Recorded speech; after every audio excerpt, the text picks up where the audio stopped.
എല്ലാവർക്കും ലിയാദീസ് വേണ്ട പുതിയൊരു വീഡിയോയിലേക്ക് സ്വാഗതം. അപ്പോൾ നമ്മുടെ ഇന്നത്തെ വീഡിയോ എന്താണെന്ന് വെച്ച് കഴിഞ്ഞാൽ ഹോം മെയ്ഡ് ആയിട്ടൊരു ചില്ലി സോസ് ചെയ്താലോ.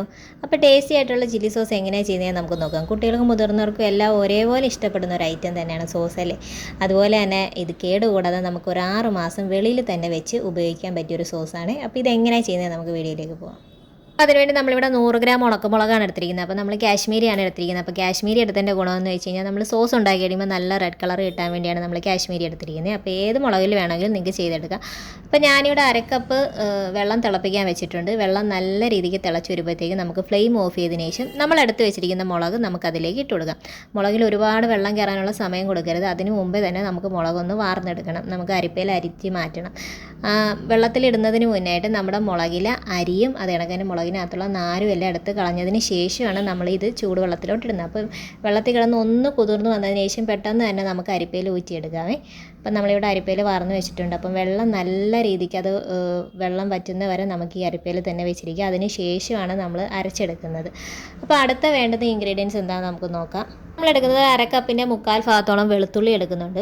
അപ്പോൾ വെളുത്തുള്ളി ഒട്ടും കുറയാൻ പാടില്ല. വെളുത്തുള്ളി ഇച്ചിരി കൂടുതലിരുന്നാലും നമ്മുടെ സോസിന് നല്ല ടേസ്റ്റി തന്നെയായിരിക്കും.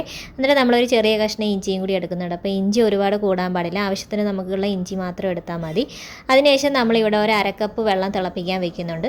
വെള്ളം നല്ല രീതിക്ക് തിളച്ച് വരട്ടെ. വെള്ളം തിളച്ച് വന്നതിന് ശേഷം നമ്മൾ ഫ്ലെയിം ഓഫ് ചെയ്തതിന് ശേഷം നമ്മൾ എടുത്ത് വെച്ചിരിക്കുന്ന വെളുത്തുള്ളിയും ഇഞ്ചി നമുക്ക് അതിലേക്ക് ഇട്ട് കൊടുക്കാം. എന്നിട്ടൊരു 5 മിനിറ്റ് അതിനകത്ത് ഇരിക്കട്ടെ. അതിന് ശേഷം നമുക്ക് അരിപ്പയിൽ ഊറ്റാവുന്നതാണ്. അപ്പോൾ നമ്മുടെ ഈ വെളുത്തുള്ളിയുടെയും ഇഞ്ചിയിലെയും പച്ച കുത്തലൊന്ന് മാറാനും വെളുത്തുള്ളി ഇഞ്ചിയും ചെറുതായിട്ടൊന്ന് വെന്ത് കിട്ടാനും വേണ്ടിയാണ് നമ്മളിത് ചെയ്തിരിക്കുന്നത്. നമ്മുടെ ഇഞ്ചിയുടെയും വെളുത്തുള്ളിയുടെയും മുളകിൻ്റെയൊക്കെ വെള്ളം നല്ല രീതിക്ക് വാർന്നു വന്നതിന് ശേഷമാണ് നമ്മളിത് മിക്സിയിൽ അരച്ചെടുക്കുന്നത്. അതിനുശേഷം നമ്മൾ അടുപ്പിൽ വെച്ച് ഒന്നും ചൂടാക്കുന്നില്ല. കാരണം അതിന് മുമ്പേ നമ്മൾ ഈ വെളുത്തുള്ളി ഇഞ്ചിയും ചൂടുവെള്ളത്തിൽ ഒന്ന് വേവിച്ചെടുക്കണം. അതിൻ്റെ പച്ചക്കുത്തലെല്ലാം മാറി ഒന്ന് വേവിച്ചെടുത്തിട്ടുണ്ട്. പിന്നെ നമ്മുടെ മുളക് നല്ല രീതിക്ക് ചൂടുവെള്ളത്തിലിട്ടിട്ടാണ് നമ്മൾ കുതിർത്ത് നമ്മൾ അരയ്ക്കുന്നത്.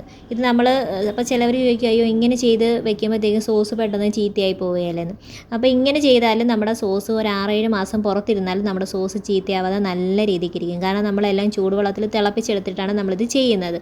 അപ്പോൾ നമ്മൾ എടുക്കുന്ന ടൈമിൽ ചില ആൾക്കാർ നനവോടെ തന്നെ സ്പൂണ് നമ്മുടെ സോസിനകത്ത് ഇട്ട് കഴിഞ്ഞാൽ ഇതിലൊക്കെ അങ്ങനെ വരുമ്പോൾ നമുക്ക് ചീത്തയായി പോകും. അപ്പോൾ നമ്മൾ എടുക്കുന്നത് ശ്രദ്ധിച്ചാൽ നമ്മുടെ സോസ് ഒരു 6-7 മാസത്തോളം നമുക്ക് വീട്ടിൽ തന്നെ ഇത് ഉപയോഗിക്കാം, പുറത്ത് വെച്ച് ഉപയോഗിക്കാം. എന്നിട്ട് നല്ല രീതിക്ക് നമ്മളിത് അരച്ചെടുത്തുകൊണ്ട് വന്നിട്ടുണ്ട് മുളക്. അതിന് ശേഷം നമുക്ക് ആവശ്യത്തിനുള്ള വിനീഗർ ഒഴിച്ചു. അപ്പോൾ നിങ്ങളുടെ പുളിക്കനുസരിച്ച് വിനീഗർ ഒഴിക്കാൻ നോക്കുക. അതിനുശേഷം നമ്മൾ വെന്ത് വെച്ചിരിക്കുന്ന വെളുത്തുള്ളിയും ഇഞ്ചിയും നമുക്ക് അതിലേക്ക് ഇട്ട് കൊടുത്ത് നല്ല രീതിക്ക് ഇങ്ങനെ അരച്ചെടുത്തുകൊണ്ട് വരാം. അപ്പോൾ അതിൻ്റെ കൂടെ നമ്മൾ ആവശ്യത്തിനുള്ള ഉപ്പും കൂടി ചേർക്കുന്നുണ്ട്. അപ്പോൾ നമ്മുടെ ആവശ്യത്തിനുള്ള ഉപ്പ് അനുസരിച്ച് നിങ്ങൾ ഇടാൻ ശ്രമിക്കുക കേട്ടോ. ഉപ്പും കൂടി ഇട്ട് നമുക്ക് നല്ല രീതിക്ക് ഇതിങ്ങനെ അരച്ചെടുത്തുകൊണ്ട് വരാം. നല്ല രീതിക്ക് നമ്മൾ അരച്ചെടുത്തുകൊണ്ട് വന്നിട്ടുണ്ട്. ഇതിലേക്ക് നമ്മൾ ഒരു 1/2 കപ്പ് പഞ്ചസാരയും കൂടി ചേർക്കുന്നുണ്ട്. അപ്പോൾ മധുരം നല്ല രീതിക്ക് വേണ്ടുന്ന ആൾക്കാരാണെങ്കിൽ ഈ 1/2 കപ്പ് പഞ്ചസാര ചേർക്കാം. അഥവാ മധുരം കുറച്ച് എരി മുന്നിൽ നീക്കണമെന്നുള്ള ആൾക്കാരാണെങ്കിൽ അതിൻ്റെ പകുതി ചേർക്കാവുന്നതാണ്. അപ്പോൾ നമ്മുടെ ഈ സോസിന് ഇച്ചിരി മധുരവും ഇച്ചിരി എരിയും അതേപോലെ തന്നെ ഇച്ചിരി പുളിയും ഒക്കെ കാണും. നല്ല ടേസ്റ്റിയാണ് നമ്മുടെ ഈ സോസ് കഴിക്കാൻ വേണ്ടിയേ. അപ്പോൾ ഞാനിവിടെ 1/2 കപ്പ് പഞ്ചസാര മുഴുവനായിട്ട് ഇട്ട് കൊടുക്കുന്നുണ്ട്. എന്നിട്ട് നല്ല രീതിക്ക് നമുക്കിങ്ങനെ അരച്ചുകൊണ്ട് വരാം. അപ്പോൾ ഇത്രയേ ഉള്ളൂ, നമ്മുടെ ടേസ്റ്റി ആയിട്ടുള്ള ചില്ലി സോസ് ഇവിടെ റെഡി ആയിട്ടുണ്ട്. അപ്പോൾ നിങ്ങളെല്ലാവരും തീർച്ചയായിട്ടും ഇത് വീട്ടിൽ ചെയ്ത് നോക്കണം. കുട്ടികൾക്കും മുതിർന്നവർക്കും എല്ലാം ഒരേപോലെ ഇഷ്ടപ്പെടുന്നതാണ് ഈ സോസ്. അപ്പോൾ കുട്ടികൾക്കൊക്കെ ഇത് നല്ല രീതിക്ക് ഇഷ്ടപ്പെടും. അപ്പോൾ ഇത് നമ്മൾ വീട്ടിൽ തന്നെ ചെയ്ത് വയ്ക്കുകയാണെങ്കിൽ നമുക്ക് 6-7 മാസം നമുക്ക് നല്ല രീതിക്ക് ഉപയോഗിക്കാനുള്ള സോസുണ്ട്.